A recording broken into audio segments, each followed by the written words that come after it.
अब हम बात करेंगे मोशन के बारे में। मोशन को अगर हमें डिस्कस करना है तो कितने टाइप के मोशन हो सकते हैं। 1D मोशन हो सकता है, 2D मोशन हो सकता है, या तो 3D मोशन हो सकते हैं।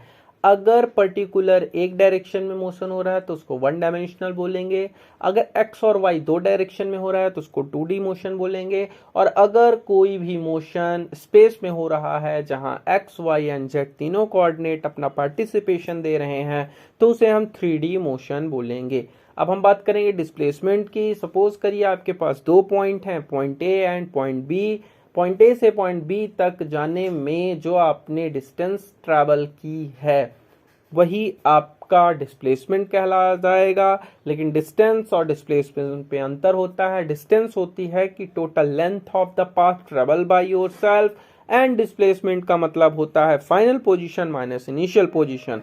फाइनल पोजीशन का मतलब होता है कि किसी भी एक पॉइंट से दूसरे पॉइंट तक जाने में अगर आपने कोई दूसरा मार्ग अपनाया है तो उसको आप कंसीडर कर सकते हैं। अगली हम बात करेंगे एवरेज वेलोसिटी की, स्पीड की एंड इंस्टेंटेनियस वेलोसिटी की। एवरेज वेलोसिटी क्या होती है? एवरेज वेलोसिटी जो होगी वो डिस्प्लेसमेंट अपॉन कितना टाइम टेकन हुआ है उसको हम delta x upon delta T से भी रिप्रेजेंट कर सकते हैं। अगर मैं स्पीड की बात करूंगा तो स्पीड जो होगा वो distance covered upon time taken. अब जो हमारा नेक्स्ट कॉन्सेप्ट है वो है स्पीड का। तो स्पीड मतलब होता है distance covered upon time taken. ठीक।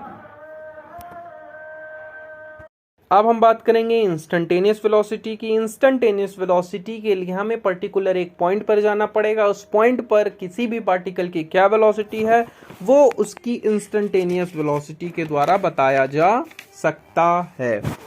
अब देखो, एवरेज वेलोसिटी को हम लोग अगर ग्राफ के द्वारा रिप्रेजेंट करते हैं तो हम उसको लिख सकते हैं x2 minus x1 upon t2 minus t1।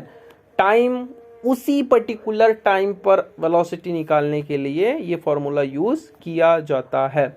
अब हम बात करेंगे एक्सेलरेशन की। तो acceleration is nothing but change in velocity upon time taken. मतलब आपकी वेलोसिटी चेंज होने में कितना टाइम लग रहा है वही आपकी velocity change upon time taken ही एक्सेलरेशन कहलाएगी। इंस्टेंटेनियस एक्सेलरेशन की अगर मैं बात करूंगा तो limit delta T tending to zero, delta V by delta T is equal to D V upon D T, जो कि स्लोप ऑफ वीटी कर्व को रिप्रेजेंट करेगा। स्लोप ऑफ वीटी कर्व का सिंपल सा मतलब है कि अगर आपने वेलोसिटी और टाइम के बीच ग्राफ बनाया और उस ग्राफ का जो स्लोप निकल के आया वही स्लोप आपका एक्सेलरेशन को शो करेगा। ठीक। अगर मुझे एक्सेलरेशन डिस्प्लेसमेंट के टर्म्स में चाहिए तो हम उसको बोल सकते हैं v dv अपॉन dx। ठीक है ना। नेक्स्ट, अब हम बात करेंगे प्रोजेक्टाइल मोशन की। प्रोजेक्टाइल मोशन जो होता है वो एक 2D मोशन होता है। आपने कभी अपने डे टू डे लाइफ में या बचपन में अगर किसी भी पत्थर को फेंका हो तो वो जो ट्रेजेक्टरी, वो जो पाथ फॉलो करती है उसको प्रोजेक्टाइल पाथ बोलते हैं। और इस टाइप के पाथ में अगर कोई भी बॉडी मोशन करती है तो उसको हम प्रोजेक्टाइल मोशन बोलते हैं। प्रोजेक्टाइल मोशन के लिए हमें तीन चीजें जानना बहुत ज्यादा इंपॉर्टेंट होता है। पहला, टाइम ऑफ फ्लाइट, मतलब आपका पार्टिकल कितनी देर तक हवा में रहा है। टाइम ऑफ फ्लाइट, उसका फॉर्मूला होता है 2u sin theta upon ji.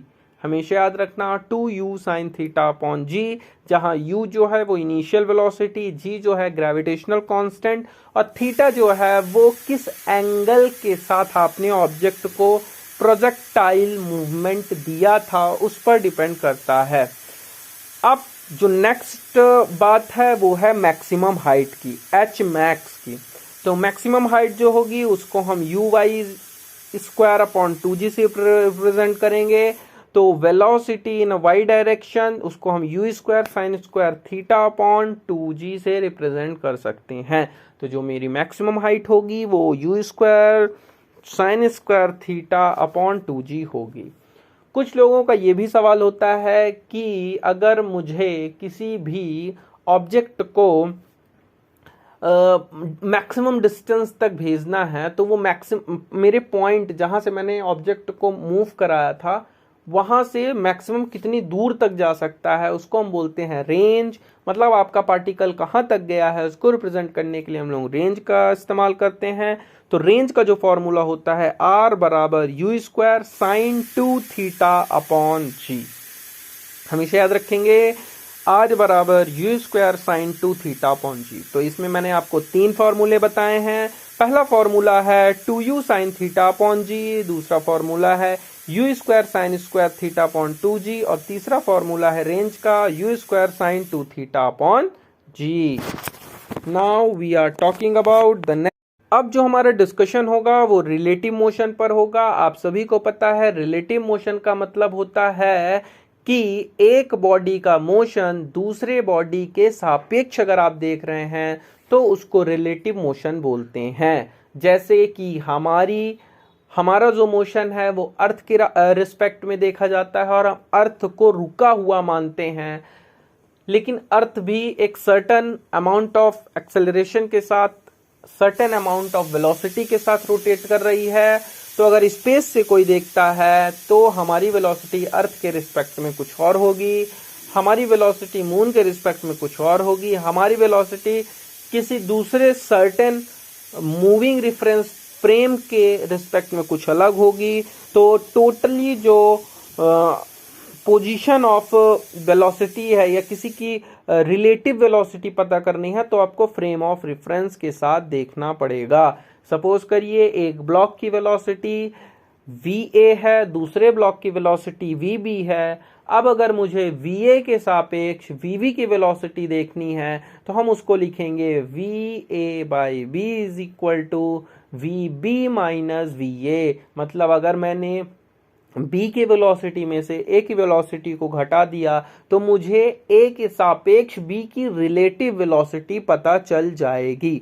I hope आपको इतनी बात समझ में आ गई होगी। अब इस रिलेटिव वेलोसिटी का कॉन्सेप्ट आप छाता वाले क्वेश्चंस में यूज कर सकते हो और डिफरेंट टाइप्स के जो हैं उनको आप यूज कर सकते हो। अब रिवर प्रॉब्लम। अब हमारा जो टॉपिक का डिस्कशन है वो है रिवर मैन प्रॉब्लम या बोट स्ट्रीम प्रॉब्लम।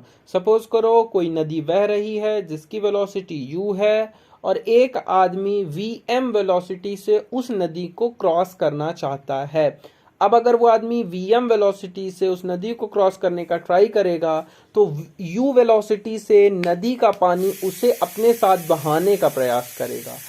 इन दोनों गुत्था गुत्थी, इन दोनों की फाइट्स में हमें कुछ रिजल्ट निकल के आते हैं कि अगर जो स्टीमर है, जो तैरने वाला है, अगर वो perpendicular to the river move करेगा तो उसकी वेलोसिटी vm cos थीटा हो जाएगी। अगर वो पैरेलल टू रिवर मूव करता है तो उसकी velocity u minus vm sin theta हो जाएगी।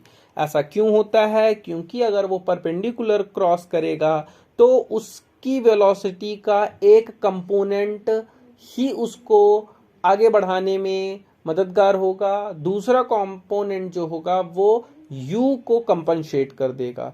जबकि अगर वो पैरेलली मूव करता है तो पैरेलली मूव करने में क्या होगा, उसको रिवर की वेलोसिटी का भी सामना करना पड़ेगा और वो हो जाएगी u minus vm sine theta.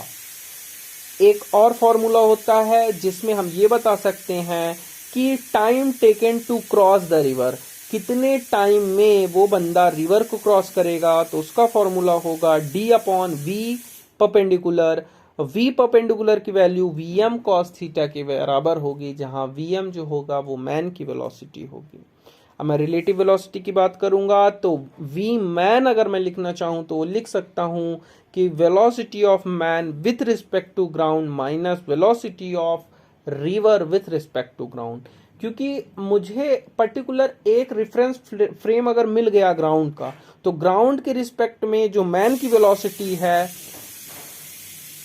उसमें से अगर मैंने ग्राउंड के रिस्पेक्ट में जो रिवर की वेलोसिटी है उसको घटा दिया तो मुझे मैन की वेलोसिटी पता चल जाएगी। ठीक, अब अगर मुझे velocity of man with respect to ground निकालना है तो velocity of man plus velocity of river with respect to ground निकाल सकते हैं।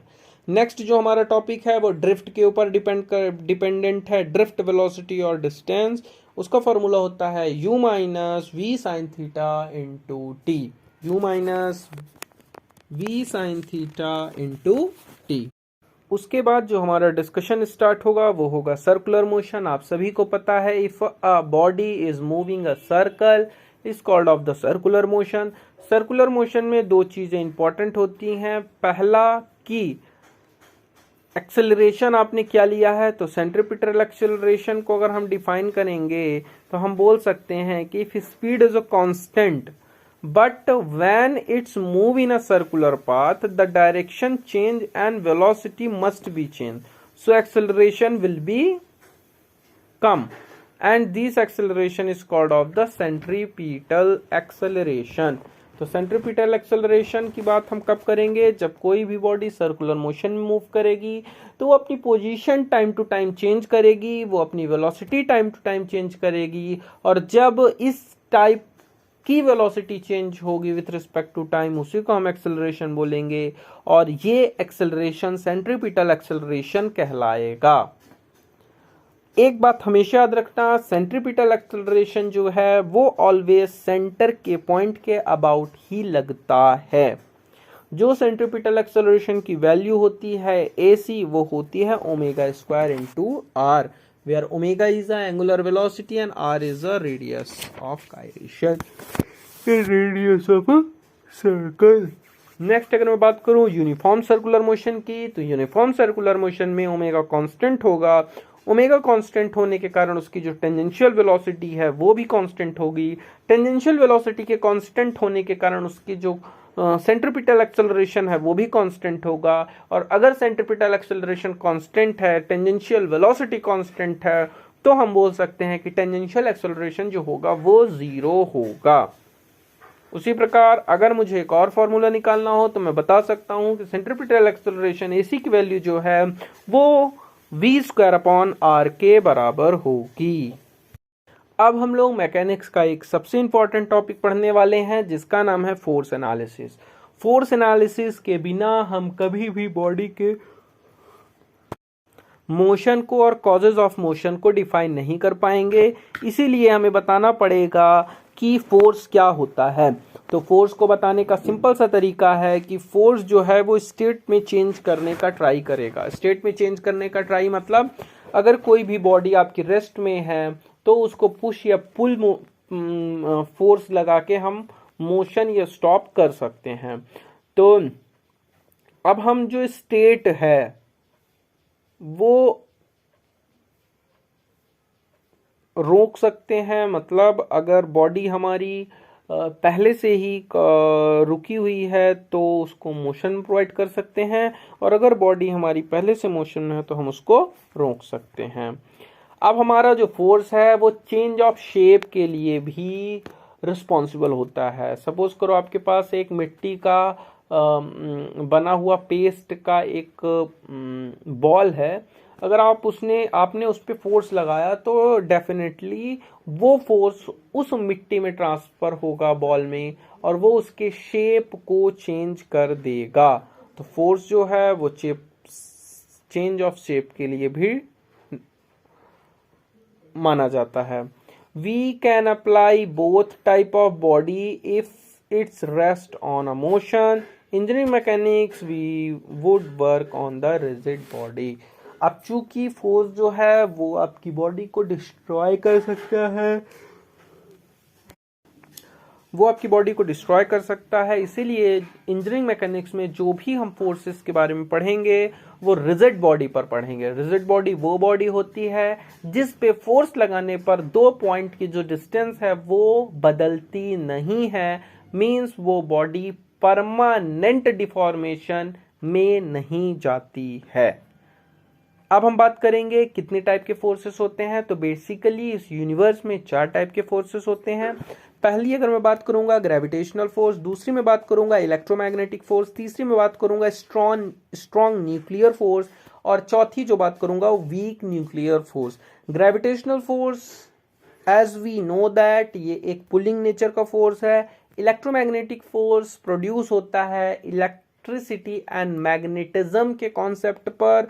स्ट्रॉन्ग न्यूक्लियर फोर्स जो है वो न्यूक्लियस एटम्स के अंदर एक्ट करता है, और वीक न्यूक्लियर फोर्स जो है वो भी न्यूक्लियस के अंदर एक्ट करता है। कुछ टाइप के और फोर्सेस होते हैं जिनको हम conservative and non conservative force बोलते हैं।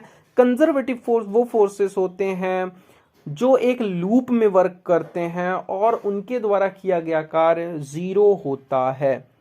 तो if any close loop work done is zero, then these type of forces is called of the conservative forces। जैसे मैं बात करूं electromagnetic forces and so on. Weak nuclear forces की अगर मैं बात करूंगा at the time of decay, जैसे beta decay, gamma decay, and these type of forces is called of the weak nuclear forces. अब जब भी फोर्सेस की बात होगी तो न्यूटन भैया आएंगे और न्यूटन अपने 3 लॉज लेके आएंगे। न्यूटन्स के 3 लॉ कौन कौन से हैं? First law of motion, second law of motion and third law of motion. First law of motion क्या कहता है? सिंपल ये कहता है कि if body is in rest it will be in the rest until and unless we do not apply force on it। मतलब अगर कोई बॉडी रेस्ट में है तो वो रेस्ट में रहेगी, अगर कोई बॉडी मोशन में है तो मोशन में रहेगी। उसकी पोजीशन को हम खराब नहीं कर सकते जब तक कि उस पर हम कोई एक्सटर्नली फोर्स अप्लाइड ना करें। सेकंड लॉ ऑफ न्यूटन क्या कहता है कि rate of change of momentum of a body is equal to net force acting on it. मतलब फोर्स को डिफाइन करने के लिए हम उसके मोमेंटम में अगर चेंज कर दें तो वो फोर्स के बराबर होता है। तो हम यहाँ पे बोल सकते हैं कि नेट फोर्स जो होगा वो change in momentum with respect to time होगा, और मोमेंटम सभी को पता है संवेग बराबर द्रव्यमान गुणे वेग, अर्थात P को मैं m इंटू वी भी लिख सकता हूँ। अब अगर हमारा मास कांस्टेंट है, डे टू डे लाइफ में हमें सबको पता है कि during the motion and applying the force the body have a mass constant, तो हम मास को बाहर निकाल लेंगे m dv बाई dt। अब dv बाई dt जो होता है वो एक्सेलरेशन को शो करता है, तो हम यहाँ पे लिख सकते हैं कि जो फोर्स है वो ma के बराबर होगा। अब आपका ये जेन्युइन क्वेश्चन उठ सकता है कि अगर मेरी बॉडी का मास कांस्टेंट नहीं हो, जैसे कि रॉकेट में आपने देखा होगा जैसे जैसे वो ऊपर जाता जाता है उसका मास कम होता जाता है, क्योंकि उसके फ्यूल बर्निंग कैपेसिटी बढ़ती जाती है और पूरा का पूरा फ्यूल बर्न होके थ्रस्ट फोर्स में कन्वर्ट हो जाता है, और उस थ्रस्ट फोर्स के कारण हमारा रॉकेट ऊपर जाता है। तो उस कंडीशन में आपको मास को बाहर नहीं निकालना है, उस कंडीशन में जो फोर्स का कैलकुलेशन होगा वो मोमेंटम के फॉर्म में होगा। तीसरा लॉ जो है थर्ड लॉ ऑफ न्यूटन्स क्या कहता है कि every action have equal and opposite reaction. अब वो जो एक्शन लग रहा है बॉडी में वो इंस्टेंट टाइम पर लगेगा और एक बॉडी से दूसरी बॉडी में तुरंत लगेगा। ठीक, एक्शन एंड रिएक्शन सदैव अलग अलग बॉडी में एक्ट करते हैं, act on a different body, its magnitude is equal to but opposite in direction. मतलब उनका मैग्नीट्यूड तो इक्वल होगा लेकिन अपोजिट डायरेक्शन में होंगे। That's why the reason they are cancelling to each other. ठीक, नेक्स्ट अगर मैं बात करूंगा inertia non inertial frame. Inertial frame मतलब रुका हुआ फ्रेम, नॉन इनर्शियल फ्रेम मतलब मूवेबल फ्रेम। अगर मैं अपनी अर्थ की बात करूं तो अपना अर्थ जो है वो नॉन इनर्शियल फ्रेम है, क्योंकि उसके पास खुद के पास एक मोशन है। इनर्शियल फ्रेम का मतलब होता है कि इनर्शियल फ्रेम में एक्सेलरेशन होता है, नॉन इनर्शियल फ्रेम में एक्सेलरेशन 0 होता है। Contact force and non contact force की मैं बात करूंगा। कॉन्टैक्ट फोर्स जो एक बॉडी दूसरे बॉडी के कांटेक्ट में आती है तभी वो फोर्स लगते हैं, जैसे मैं नॉर्मल फोर्स की बात करूं या फ्रिक्शन फोर्स की बात करूं। लेकिन नॉन कॉन्टैक्ट फोर्स कौन से होते हैं? वो फोर्सेस जो without coming contact to each other they are applied the force on each other. जैसे मैं ग्रेविटेशनल फोर्स की बात करूं एंड इलेक्ट्रोमैग्नेटिक फोर्स की बात करूं। यदि बॉडी एक दूसरे के साथ संपर्क में है तभी अपना कांटेक्ट फोर्स लगेगा। अगर बॉडी एक दूसरे के कांटेक्ट में नहीं है तो कोई भी कांटेक्ट फोर्स नहीं लगेगा, सिर्फ और सिर्फ नॉन कांटेक्टिंग फोर्स लगेगा। अब आपका क्वेश्चन हो सकता है कि अगर दो बॉडी एक दूसरे के कांटेक्ट में हो तो कौन कौन से फोर्स लगेंगे। तो उस कंडीशन में हम बोल सकते हैं कि उसमें कांटेक्टिंग नॉन कांटेक्टिंग दोनों टाइप के फोर्सेस लग सकते हैं। जैसे अपने पास एक बॉल दूसरी बॉल दो बॉल को आपस में मिलाएंगे तो ग्रेविटेशनल फोर्स तो दोनों में एक्ट करेगा ही। ठीक, अब मैं बात करता हूं what is the free body diagram. Free body diagram कुछ नहीं है, आपको गिवन सिस्टम से पूरे सपोर्ट रिमूव करने के बाद जो रिएक्शन आपने वहां पे लगाई है वही उसके फ्री बॉडी डायग्राम को शो करेगी। सभी सपोर्ट्स को हटाकर वहां रिएक्शन अगर शो कर दो, यदि हिंज और इंटरनल है तो वहां पे हटा के हॉरिजॉन्टल और वर्टिकल रिएक्शन को शो कर दो, तो हम उसे बोल सकते हैं free body diagram. Free body diagram जो होता है फ्रिक्शनलेस सपोर्ट में always normal to the reaction होता है, मतलब जिस पॉइंट पर आप का कांटेक्ट है उससे डायरेक्ट नॉर्मल डायरेक्शन में ही आपका फोर्स लगेगा। अब अगर three forces are acting in a different angle and they are in equilibrium, तो फिर लामीज भैया आएंगे और लामीज ये बताता है कि यदि तीन फोर्सेस इक्विलिब्रियम में हैं तो एक फोर्स का मैग्नीट्यूड दोनों फोर्सेस के मैग्नीट्यूड और उनके बीच अप्लाई एंगल के बराबर होगा। मतलब यहां पे मैं लिख सकता हूं कि F1 upon sine alpha is equal to F2 upon sine beta is equal to F3 upon sine gamma. तो ये फोर्सेस के बारे में मैंने जो डिस्कशन था वो मैंने कर दिया। लामीज थ्योरम के बारे में मैंने आपको बता दिया। उसके बाद जो हमारे डिस्कशन है वो स्प्रिंग के कॉम्बिनेशन पर है। सपोज करिए हमारे पास दो स्प्रिंग है, एक स्प्रिंग को मैंने सीरीज कॉम्बिनेशन में लगा दिया, दूसरी स्प्रिंग को मैंने पैरेलल कॉम्बिनेशन में लगा दिया। जो स्प्रिंग सीरीज कॉम्बिनेशन में है उनका जो इक्विवेलेंट है 1 अपॉन के इक्विवेलेंट वो 1 अपॉन के प्लस 1 अपॉन के 1 प्लस 1 अपॉन के 2 के बराबर होगा, जबकि जो पैरेलल कांस्टेंट है उसको के इक्विवेलेंट के फॉर्म में अगर लिखना है तो वो k1 प्लस k2 के बराबर होगा। अब हम डिस्कस करेंगे एक इम्पॉर्टेंट टॉपिक की जिसका नाम है फ्रिक्शन। आप सभी को पता है फ्रिक्शन के बिना मोशन पॉसिबल नहीं है और फ्रिक्शन ही मोशन को अपोज करता है। तो बेसिकली जो फ्रिक्शन है वो इलेक्ट्रोमैग्नेटिक फोर्स है। अगर आप उसके माइक्रोस्कोपिक लेवल तक जाओगे तब आपको पता चलेगा। और फ्रिक्शन जो है वो always tends to oppose the relative motion. दो ब्लॉक्स के बीच जो रिलेटिव मोशन है उसको अपोज करने के लिए फ्रिक्शन हमेशा हमेशा आएगा। Its act always opposite to the motion of the body. मतलब अगर आपकी बॉडी एक्स एक्सिस में जा रही है पॉजिटिव डायरेक्शन में तो उस पर जो फ्रिक्शन फोर्स लगेगा वो बैकवर्ड डायरेक्शन में लगेगा। ठीक, अब हमें पता है कि नॉर्मल फोर्स और फ्रिक्शन फोर्स का जो रिजल्टेंट होगा वो नेट कांटेक्ट फोर्स को बताएगा। अब थीटा जो है वो एंगल ऑफ फ्रिक्शन को बताएगा। अब हमारे दो टाइप्स के फ्रिक्शन हो सकते हैं, पहला स्टैटिक फ्रिक्शन, दूसरा काइनेटिक फ्रिक्शन। स्टैटिक फ्रिक्शन का मतलब होता है कि if body is in a rest, अगर कोई बॉडी रेस्ट में है तो हम उसको स्टैटिक फ्रिक्शन में बोल देंगे, क्योंकि अगर बॉडी रेस्ट में है तो उस पर लगने वाला जो फ्रिक्शन है वो स्टैटिक कंडीशन में होगा, उसको हम स्टैटिक फ्रिक्शन बोलेंगे। और अगर हमारी बॉडी मूव कर रही है तो उसको हम काइनेटिक फ्रिक्शन बोलेंगे। इसकी डिफिनीशन अगर आप लिखना चाहो तो लिख सकते हो कि when relative motion is not happening because of friction is called of the static friction, and when there is a relative motion between the surface then these type of friction is called of the kinetic friction। एक type का और friction होता है जिसको हम rolling friction बोलते हैं, उसको हम रोलिंग वाले चैप्टर में डिस्कस करेंगे। अगर हम स्टैटिक फ्रिक्शन की बात करते हैं तो Fr is equal to mu s dot normal force n. Means mu s जो है वो स्टैटिक फ्रिक्शन को रिप्रेजेंट कर रहा है, जबकि अगर मैं कॉन्टैक्टिंग फोर्स की बात करूंगा, कांस्टेंट देखो एक चीज और याद रखना है, स्टैटिक फ्रिक्शन जो है वो वेरिएबल है, जितना आप उस पर फोर्स अप्लाई करोगे ना वही उसके स्टैटिक फ्रिक्शन के बराबर हो जाएगी। लेकिन जब आप काइनेटिक फ्रिक्शन की बात करोगे तो काइनेटिक फ्रिक्शन ऑलवेज कांस्टेंट होगा, जिसकी वैल्यू म्यू के डॉट एन के बराबर होगी। तो एक क्वेश्चन बच्चे के मन में आता है कि सर ये बता दो कि काइनेटिक फ्रिक्शन और स्टैटिक फ्रिक्शन में कौन सा फ्रिक्शन ज्यादा बड़ा होगा। तो मैं आपको बताना चाहता हूं कि जो स्टैटिक फ्रिक्शन है वो ज्यादा बड़ा होता है काइनेटिक फ्रिक्शन से। उसका रीजन क्या है?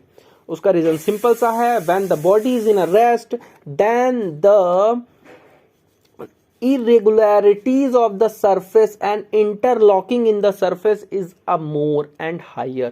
मतलब दो सरफेस के बीच जो इंटरलॉकिंग है माइक्रोस्कोपिक लेवल पे और उनके बीच जो बॉन्ड बने हुए हैं उनके बीच जो फ्रिक्शन की टेंडेंसी है वो इतनी ज्यादा है कि फोर्स लगाने पर वो जो माइक्रोस्कोपिक बॉन्ड बना हुआ है वो नहीं टूट पा रहा है। इसीलिए आपके जो स्टैटिक फ्रिक्शन की वैल्यू है वो ज्यादा होती है काइनेटिक फ्रिक्शन से। अब काइनेटिक फ्रिक्शन में क्या होता है कि एक बार बॉन्ड टूट गया, आप बॉडी मोशन में है, तो वो जो माइक्रोस्कोपिक इंटरलॉकिंग थी वो खत्म हो गई। जब वो खत्म हो गई तो बॉडी को मूव कराना ज्यादा इजी था। जब इजी था तो वहां पे काइनेटिक फ्रिक्शन की वैल्यू क्या हो गई? आपकी कम हो गई है। एक चीज और याद रखना है कि coefficient of static friction is greater than coefficient of kinetic friction. और एक चीज आपको और याद रखनी है कि फ्रिक्शन फोर्स की वैल्यू कांटेक्ट सरफेस एरिया से इंडिपेंडेंट होती है, क्योंकि जो पोर्शन ऑफ कांटेक्ट बहुत कम होता है। एक चीज और याद रखनी है कि friction force is independent of area, mu is in experimental value and static friction is always greater than kinetic friction. इसके लिए एक ग्राफ भी हम लोग बनाते हैं जिसमें हम लोग शो कर सकते हैं कि कैसे क्या हो रहा है। ठीक, अब आपने जो अगर फोर्स लगाया है वो आपके स्टैटिक फ्रिक्शन से कम है, स्टैटिक फोर्स से कम है, तो आपका ब्लॉक मूव नहीं करेगा। अगर वो उसी के जस्ट बराबर है तो वो लिमिटिंग कंडीशन हो जाएगी, और अगर मूव करने लगा तो फिर वो काइनेटिक की कंडीशन में आ जाएगी। तो इतनी बात आई होप आपको समझ में आ गई होगी। एक चीज और इंपॉर्टेंट होती है जिसको हम लिमिटिंग कंडीशन में फ्रिक्शन फोर्स की वैल्यू म्यू एन नहीं, तो जितना फोर्स लगता है उतनी ही फ्रिक्शन फोर्स की वैल्यू होगी। एक और बड़ा इंपॉर्टेंट बात है कि फ्रिक्शन एंगल क्या होता है। It is the angle between the resultant and normal reaction. Resultant मैंने आपको बताया था कि फ्रिक्शन फोर्स और नॉर्मल का जो रिजल्टेंट है वो आपके टोटल कांटेक्ट फोर्स को बताएगा, और अगर मैंने उस रिजल्टेंट फोर्स और नॉर्मल फोर्स के बीच जो एंगल ड्रॉ कर दिया ना वही फ्रिक्शन एंगल हो जाएगा, तो हम उसको बोलेंगे म्यू एन बाई एन। तो फ्रिक्शन एंगल की value totally coefficient of friction mu पर डिपेंड करती है। ठीक ठीक ठीक ठीक ठीक ठीक। अब एंगल ऑफ रिपोज क्या है? सपोज करो आपके पास कोई प्लेन है, उस प्लेन को आपने किसी एंगल के साथ इंक्लाइन करके रख दिया, तो जिस एंगल के साथ आपने उस प्लेन को इंक्लाइन करके रखा है वही एंगल ऑफ रिपोज कहलाएगा, और उसको मैं थीटा से रिप्रेजेंट करूंगा, तो उसको मैं tan theta is equal to mu बोल सकता हूं। At this angle body is just to slide. अब देखो जैसे ही आपने उस एंगल के साथ आपने अपने प्लेन को ऊपर की तरफ शिफ्ट किया ना, तो उस पर जो बॉडी रखी हुई है, अब अगर उस बॉडी की जो टेंडेंसी है वो मूव करने की हो, मतलब अब जस्ट बॉडी मूव करना स्टार्ट ही करने वाली हो, तो उस कंडीशन में जो एंगल है वही कहलाएगा फ्रिक्शन एंगल, नहीं angle of repose, sorry angle of repose. उसको मैं tan theta is equal to mu से रिप्रेजेंट करूंगा, तो मैं बोल सकता हूं कि एंगल ऑफ रिपोज और फ्रिक्शन एंगल की वैल्यू इक्वल होती है। अब हम बात करेंगे रोलिंग रेजिस्टेंस की। We are know that the pure rolling के केस में नो रिलेटिव मोशन, इसीलिए प्योर रोलिंग के केस में V is equal to omega r. अगर मुझे पावर निकालना है तो power is equal to WXA by r होगा। प्रोजेक्शन एंगल 2 होगा। एक क्वेश्चन हमेशा बच्चे के दिमाग में आता है कि साइकिलिंग करते टाइम जो पिछले टायर में फोर्स फ्रिक्शन लगेगा उसकी वैल्यू क्या अगले टायर में लगे फ्रिक्शन के अपोजिट होगी या सेम होगी। तो आप सिंपल सा समझो, जो हमारा अगला टायर होगा पहिए का, उस पर तो लगेगा फोर्स, और जब भी फोर्स लगेगा तो फ्रिक्शन की डायरेक्शन फोर्स की डायरेक्शन के अपोजिट होगी। जिस डायरेक्शन मोशन हो रहा है उसकी क्या होगी, अपोजिट होगी। लेकिन अगर टॉर्क लग रहा है ना गुरु, तो फिर फ्रिक्शन की डायरेक्शन टॉर्क एप्लीकेशन की डायरेक्शन पर ही होगी। इसीलिए पीछे वाले चक्के में जो फ्रिक्शन फोर्स लगेगा वो आगे की ओर लगेगा, और आगे वाले चक्के में जो फ्रिक्शन फोर्स लगेगा वो पीछे की ओर लगेगा। ठीक, इतनी बात आपको समझ में आ गई है। अब हम बात करेंगे वर्क एनर्जी प्रिंसिपल की। आप सभी को पता है कि वर्क और एनर्जी बहुत इंपॉर्टेंट है। वर्क क्या है?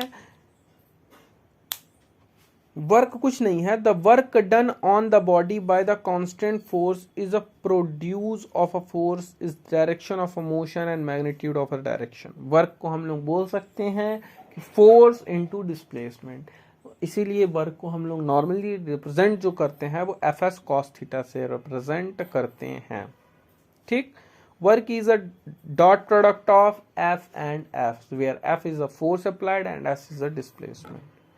अब अगर मेरा वर्क पॉजिटिव लाना है तो फोर्स मतलब और डिस्प्लेसमेंट के बीच जो एंगल बनेगा वो लेस देन 90 डिग्री करना पड़ेगा।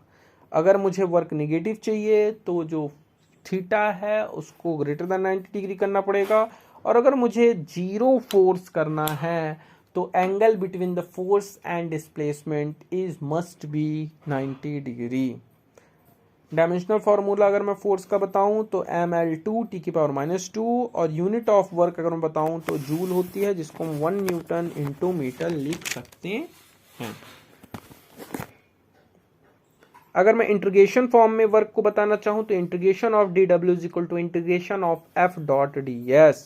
एक और इंपॉर्टेंट टॉपिक है जिसको हम वर्क एनर्जी थ्योरम बोलते हैं। वर्क एनर्जी थ्योरम कुछ नहीं है, वर्क एनर्जी थ्योरम ये कहता है कि change in kinetic energy minus change in potential energy जो होगी वो तुम्हारे वर्क को रिप्रेजेंट करेगी, और वो वर्क नॉन कंजर्वेटिव होना चाहिए। ठीक, इतनी बात समझ में आ गई। Kinetic energy half mv² and potential energy को भी हम लोग लिख सकते हैं। ठीक, कंजर्वेशन ऑफ मैकेनिकल एनर्जी की बात करूंगा तो काइनेटिक एनर्जी जो इनिशियली थी और पोटेंशियल एनर्जी जो इनिशियली थी वो इक्वल टू होनी चाहिए काइनेटिक एनर्जी जो फाइनल थी और पोटेंशियल एनर्जी जो फाइनल थी। इतनी बात अगर आपको समझ में आ गई है तो आपका वर्क एनर्जी थ्योरम भी खत्म हो जाता है। कुछ इंपॉर्टेंट कॉन्सेप्ट हैं, जैसे मैं बात करूं पोटेंशियल एनर्जी डायग्राम की, तो जो फोर्स है वो integration of du upon dx होगा। अगर मैं इक्विलिब्रियम की बात करता हूं तो मेरे पास 3 टाइप के इक्विलिब्रियम हो सकते हैं। पहला होगा स्टेबल इक्विलिब्रियम, दूसरा होगा अनस्टेबल इक्विलिब्रियम, तीसरा होगा न्यूट्रल इक्विलिब्रियम। अगर हमारा फोर्स पॉजिटिव है, डिस्प्लेसमेंट नेगेटिव है, देन रिस्टोरिंग फोर्स कहलाएगा। अगर हमारा फोर्स भी निगेटिव है और हमारा डिस्प्लेसमेंट भी निगेटिव है तो ये नॉन रिस्टोरिंग फोर्स कहलाएगा। अगर मेरा फोर्स रिस्टोरिंग नेचर का है तो वो स्टेबल इक्विलिब्रियम में आएगा। अगर मेरा फोर्स नॉन रिस्टोरिंग नेचर का है तो वो नॉन इक्विलिब्रियम के केस में आएगा, अनस्टेबल इक्विलिब्रियम के केस में आएगा। और जब मेरा डिस्प्लेसमेंट जीरो है so it's called of the neutral equilibrium. अगर मैं पावर की बात करता हूं तो पावर जो होता है work done per unit time होता है, उसको मैं पावर बोलता हूं तो dw/dt से रिप्रेजेंट कर सकता हूं, और इसका एक और फॉर्मूला मैं लिख सकता हूं F.V स्केलर क्वांटिटी में। अब मैं थोड़ा एक डिस्कशन और करूंगा जिसको मैं इम्पल्स एंड मोमेंटम बोलूंगा। So very warm welcome everyone and the new topic is impulse and momentum. Impulse का मतलब क्या होता है और मोमेंटम का मतलब क्या होता है, ये दोनों चीज़ अगर आपने समझ लिया ना तो फिर आपका काम आसान हो गया। इम्पल्स का सिंपल सा मतलब है कि वेरी लेस टाइम में अगर अपने लार्ज अमाउंट ऑफ फोर्स किसी भी बॉडी पर लगा दिया तो वो इम्पल्सिव फोर्स हो जाएगा। मोमेंटम का मतलब है कि अगर कोई भी बॉडी अपने द्रव्यमान के साथ वेलोसिटी को गेन कर रही है तो वो मोमेंटम कहलाएगा। और मोमेंटम को हम P is equal to m cross v से रिप्रेजेंट करते हैं। अब मोमेंटम जो है वो वेक्टर क्वांटिटी है, ये सबको पता है। इंपल्स मोमेंटम प्रिंसिपल क्या कहता है? इंपल्स मोमेंटम प्रिंसिपल ये कहता है कि चेंज इन मोमेंटम जो है वो the change of momentum of particle is equal to the applied impulse force. मतलब आपके मोमेंट में जो भी चेंज होगा वो इम्पल्सिव फोर्स जो आपने अप्लाई किया है उसके बराबर होगा। ठीक। कंजर्वेशन ऑफ मोमेंटम की अगर मैं बात करूंगा तो इंपल्सिव फोर्स की वैल्यू 0 हो जाएगी। जब भी मैं कंजर्वेशन ऑफ मोमेंटम की बात करूंगा तो वहां पे mv2 बराबर mv1 बोल सकता हूं। तो कंजर्वेशन ऑफ मोमेंटम कब लगाएंगे? कंजर्वेशन ऑफ मोमेंटम हम तब लगाएंगे जब हमारे इंपल्सिव फोर्स की वैल्यू 0 हो जाएगी। अगर मैंने इंपल्सिव फोर्स लगाया है तो चेंज ऑफ मोमेंटम जो होगा वो इंपल्सिव फोर्स के इंटीग्रेशन के बराबर होगा। इतनी बात समझ में आ गई होगी, आई होप। ठीक। अब मैं एक चीज और आपको बता देना चाहता हूं कि momentum and impulse both are a vector quantity. दोनों क्या हैं? वेक्टर क्वांटिटी हैं। फोर्स की अगर मैं बात करूंगा तो आप सभी को पता है कि एरिया ऑफ ft मतलब फोर्स और टाइम के बीच जो मैं प्लॉट ड्रॉ करूंगा, कर्व ड्रॉ करूंगा, फिगर ड्रॉ करूंगा, उसका जो एरिया होगा वो अपने को क्या बताएगा? Change in momentum. तो P final minus P initial जो होगा वो इक्वल टू होगा T initial T final F dot dt। ठीक। नेक्स्ट अगर मैं बात करूंगा कंजर्वेशन ऑफ मोमेंटम की तो वही है कि यदि एक्सटर्नल फोर्स एक्ट नहीं कर रहा है तो मोमेंटम जो है वो ऑलवेज कंजर्व रहेगा, अतः इंपल्स फोर्स की वैल्यू 0 हो जाएगी। उस कंडीशन में हम लोग बोल सकते हैं कि summation of m v i is equal to summation of m v f. अब अगर अपने पास दो बॉडी हैं और दोनों बॉडी जो हैं वो एक दूसरे के साथ डायरेक्ट कोलिजन में हैं और दोनों एक दूसरे के साथ टकरा कर वापस अपनी इनिशियल पोजीशन में जा रही हैं, मतलब समेशन ऑफ फोर्सेस की वैल्यू 0 होगी। तो हम लिख सकते हैं m1u1 प्लस m2u2 बराबर m1v1 प्लस m2v2। जब कोलाइड होने के बाद दोनों अलग अलग वेलोसिटी से अलग अलग चली गई। दूसरा कॉन्सेप्ट ये है कि ड्यूरिंग द कोलिजन क्या हुआ होगा? ड्यूरिंग द कोलिजन कुछ नहीं, एक रिएक्शन फोर्स डेवलप हुआ होगा। वो रिएक्शन फोर्स एक दूसरे को कैंसिल किया होगा, मोमेंटम का ट्रांसफर हुआ होगा एक बॉडी से दूसरे बॉडी में, और फिर कुछ वेलोसिटी का डिस्ट्रीब्यूशन हुआ होगा। उसके बाद बॉडीज आपस में सेपरेट होके बाहर चली गई होंगी।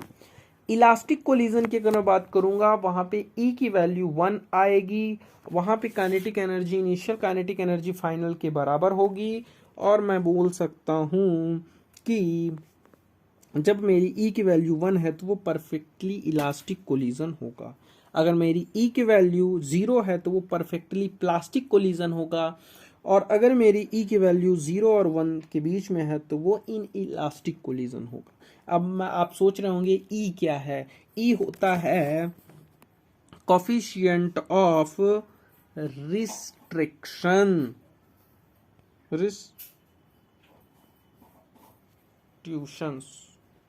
जिसको हम बोलते हैं impulse of recovery upon impulse of deformation. मतलब इम्पल्स के बाद रिकवरी कितनी हुई, इम्पल्स के बाद डिफॉर्मेशन कितना हुआ, उसका जो रेशियो है वही कोफिशिएंट ऑफ रिस्ट्रिग्नेशन कहलाएगा। और उसको हम लोग इस तरह बता सकते हैं।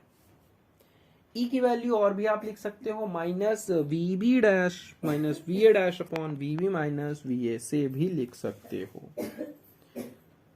उसके बाद कुछ और इंपॉर्टेंट चीजें हैं। अगर मैं इन इलास्टिक कोलिजन की बात करूंगा तो इन इलास्टिक कोलिजन में kinetic energy initial does not equal to kinetic energy final.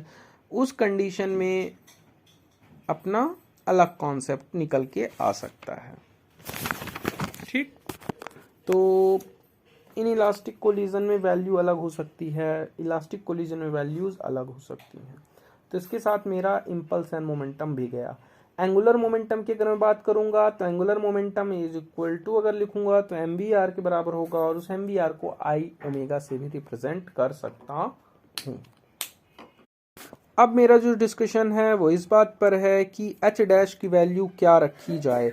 H dash जो है वो ई स्क्वायर एच होगा, एच डबल डैश जो है वो ई की पावर 4 एच होगा, और एच ट्रिपल डैश जो होगा वो ई की पावर 6 इंटू एच के बराबर होगा। ठीक, नेक्स्ट जो मेरा डिस्कशन है वो ऑब्लिक कोलिजन के ऊपर हो सकता है। तो ऑब्लिक कोलिजन तो इतना इंपॉर्टेंट नहीं है आपके एग्जामिनेशंस के लिए, तो इसको हम लोग छोड़ देते हैं। अब हमारा जो डिस्कशन है वो टोटली सेंटर ऑफ मास पर है। सेंटर ऑफ मास का सिंपल सा मतलब है कि वो पॉइंट जहां पे हम पूरी बॉडी का मास कंसंट्रेटेड मान सकते हैं। Where all mass of body can be concentrated is called of the centre of मास।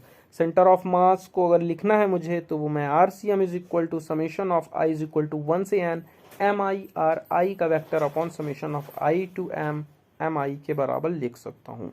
अब अगर मुझे वेलोसिटी ऑफ सेंटर ऑफ मास निकालना है तो वेलोसिटी ऑफ सेंटर ऑफ मास जो होगा वो m1v1y plus m2v2y plus m3v3y upon m1 plus m2 plus m3 के बराबर होगा। अगर मुझे एक्सेलरेशन ऑफ सेंटर ऑफ मास निकालना है तो वेलोसिटी ऑफ सेंटर ऑफ मास निकाल के उसको मैं डिफरेंशिएट कर दूंगा तो मेरा एक्सेलरेशन सेंटर ऑफ मास निकल आएगा। तो एक्सेलरेशन सेंटर ऑफ मास को f1 plus f2 plus f3 upon summation of i is equal to 1 से n या 3 डिवाइडेड बाय m से भी बोल सकते हैं। तो center of mass is nothing but first moment of area, positive negative या जीरो हो सकता है, ये सबको पता है। Moment of inertia, second moment of inertia जो होगा integration of y square d A के बराबर होगा। आई वाई की value integration of x square d A के बराबर होगी।